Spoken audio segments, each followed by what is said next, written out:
Gadis ini membuka kulkas dan mengeluarkan semua makanan di dalamnya.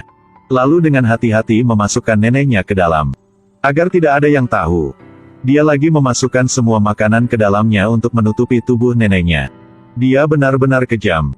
Claudia mendirikan sebuah perusahaan untuk memulihkan karya seni. Pemerintah berutang $1 juta padanya. Lebih dari setahun belum dibayar. Jika ini terus berlanjut, perusahaannya akan bangkrut. Untuk membayar karyawan, dia hanya bisa menggunakan uang pensiun neneknya. Hari ini Claudia pulang rumah. Menemukan neneknya sudah berhenti bernapas. Dia dengan cepat memanggil tim penyelamat. Tetapi tidak ada yang menjawab. Dia tidak tahu bagaimana melakukannya dengan benar. Selama bertahun-tahun terakhir, dia dan neneknya hidup bersama tergantung satu sama lain. Jadi kematiannya membuatnya sangat sedih. Dua sahabat selalu di sisinya untuk menghiburnya. Tetapi dia segera menemukan keseriusan masalah bahwa tanpa pensiun neneknya, perusahaannya tidak dapat terus beroperasi. Jika perusahaan ditutup, utang pemerintah mereka tidak akan dibayar lagi. Teman dekatnya mengatakan kepada Claudia bahwa masukkan neneknya ke dalam lemari es seolah-olah dia belum mati. Jadi dia dapat terus menerima pensiunnya. Kapan pemerintah akan membayarnya kembali? Akan mengumumkan kematian neneknya dan membuat pemakaman. Hati nuraninya tidak mengizinkannya untuk melakukannya. Dia tidak bisa melakukan begitu. Ini adalah orang yang paling dia cintai di dunia. Dia harus memberinya pemakaman besar. Tapi segera dia menamparkan wajahnya sendiri. Sahabatnya mengatakan hal-hal baik tentang kulkas. Nenek pasti ingin bersama cucunya. Claudia mulai ragu-ragu. Pada akhirnya dia tetap memilih cara untuk memasukkan neneknya ke dalam lemari es. Dia mengatur lilin dan foto di atasnya. Pada hari kemudian, Claudia bertemu dengan petugas yang bertanggung jawab atas pembayaran. Berharap dia akan segera menandatanganinya. Tetapi petugas mengatakan, harus perlu memberinya sesuatu. Claudia sangat marah. Dan kata bahwa dia tidak akan pernah menyuapnya. Bahkan tidak bermimpi sepeser pun. Saat ini, orang besi di belakangnya berkata, dia sangat setuju dengan Claudia.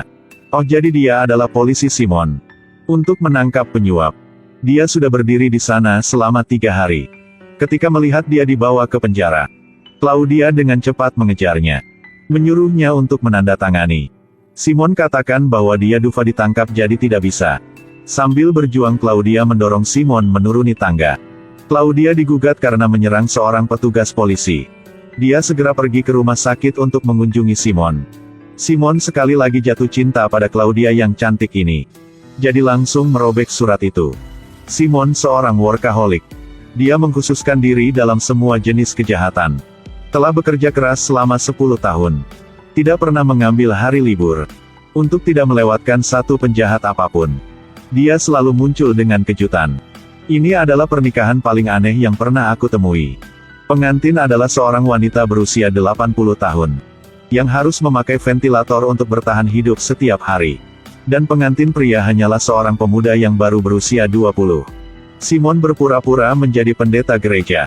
Mengeluarkan borgol dan menangkap pengantin pria. Ternyata dia hanya untuk $2.000. Dia baru saja menikahi seorang wanita tua yang sekarat. Menunggu dia mati. Bisa mendapatkan banyak uang. Karena Simon terlalu mencintai pekerjaannya. Membuat bawahannya tidak bisa hidup tenang. Tidak ada liburan. Tidak ada kehidupan pribadi. Bahkan rambutnya rontok. Bawahan melihat bahwa dia naksir Claudia.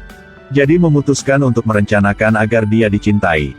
Sehingga, dia tidak akan mencari pekerjaan sepanjang hari. Mereka membawa informasi pribadi Claudia kepada Simon. Menyuruhnya untuk menyelidiki masalah pensiun neneknya. Melalui cara ini untuk mendekatinya. Keesokan harinya, Simon datang ke rumah Claudia. Sudah menakuti Claudia B. Bahkan tidak memegang cangkir kopi dengan mantap. Tetapi Simon tidak memperhatikannya. Karena bertemu dengan orang yang di dalam hati. Dia lebih mendesak daripada Claudia. Claudia percaya bahwa Simon sudah mulai mengiranya. Jika kisah neneknya terungkap, dia pasti masuk penjara. Hanya bisa mencairkan nenek sekarang. Kemudian menyatakan kematiannya.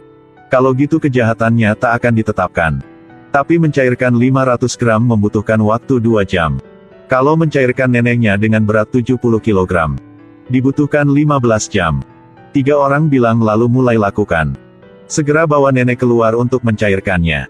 Setelah mencairkan bisa mulai melakukan pemakaman. Untuk mengakhiri drama ini. Tapi pada saat ini, Simon tiba-tiba datang. Katanya lupa pena di sini. Claudia hanya bisa buka pintu. Sahabatnya memakai syal untuk nenek. Berpura-pura 3 orang sedang bermain kartu. Simon ingin datang dan menyapa nenek. Claudia dengan cepat mendorongnya ke atas untuk mengambil pena. Simon akhirnya beritahu alasan sebenarnya. Dia datang bukan untuk ambil pena, tapi untuk berkencan dengannya. Claudia segera selesai mengganti pakaiannya. Terima undangan kencannya. Sahabat takut tidak bisa menangani mayat nenek. Lagi taruh dia di kulkas. Claudia dan Simon memiliki kencan sangat buruk. Seorang penjual bunga lewat. Simon beli bunga mawar untuk Claudia. Tapi penyakit akibat kerjanya kambuh lagi. Minta penjual bunga memberikan faktur. Penjual bunga itu pasti tak bisa beri. Jadi Simon bertengkar dengan penjual bunga. Pada malam, Simon bawa Claudia ke rumah. Menemukan rumahnya mati listrik. Simon khawatir makanan di kulkas akan rusak. Jadi dengan antusiasme membantu. Claudia dengan cepat mengalihkan perhatiannya. Jadi dia memutuskan untuk menggunakan kecantikannya. Simon ingin melangkah selangkah demi selangkah ke arahnya. Dengan demikian dia keluar rumahnya. Hal ini bikin Claudia sadari bahwa Simon ternyata sukanya. Gadis ini berubah jadi sosok nenek berumur 80 tahun. Cinta pertama nenek datang menemuinya. Claudia hanya bisa pakai rambut palsu dan undang dia ke rumah. Tapi mungkin karena tua jadi mata juga kabur. Dia tak mengira Claudia harus nunggu lama baru bikin dia pulang. Simon lagi datang. Claudia hanya bisa bikin dia masuk rumah. Kemudian balik punggung dengan dia. Simon mengira itu neneknya. Memutuskan untuk mengungkapkan pikiran dirinya. Setelah mendengar Claudia sangat emosional. Segera menghapus riasan. Kemudian peluk Simon. 2 orang memutuskan untuk berkencan bersama. Tak lama kemudian Claudia hamil. Hal yang penting saat ini adalah mencairkan neneknya. Jika Simon tahu bahwa dia menyembunyikan nenek yang sudah meninggal untuk menipu uang asuransi, pasti akan meminta untuk putus dan menangkapnya. Sementara Simon sibuk.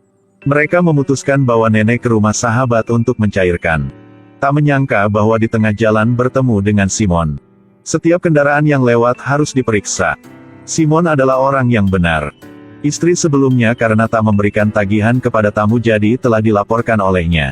Simon membuka bagasi mobil. Tapi tak ada apapun. Hanya ada satu jalan air. Ternyata beberapa menit yang lalu. Temannya dengan rem cepat. Nenek berguling dari bagasi. Duduk di kursi roda dalam perjalanan langsung ke hutan. 2 sahabat harus lama baru bisa menemukan tubuh nenek. Baru saja ke rumah. Simon lihat nenek sedang tidur di tempat tidur. Sebenarnya dia tahu sejak awal bahwa ada sesuatu di kulkas. Tetapi masih tak mengeksposnya. Karena cintanya pada Claudia, dia hanya bisa diam. Dan bantu dia menangani tubuh neneknya. Tapi pemerintah belum membayar hutang untuk dia. Gaji Simon tak cukup untuk bantu dia melunasi hutangnya. Dan bayinya akan segera lahir. Jadi banyak hal yang membutuhkan uang. Simon telah membuat keputusan yang sulit. Yaitu memasukkan kembali tubuh neneknya ke dalam kulkas.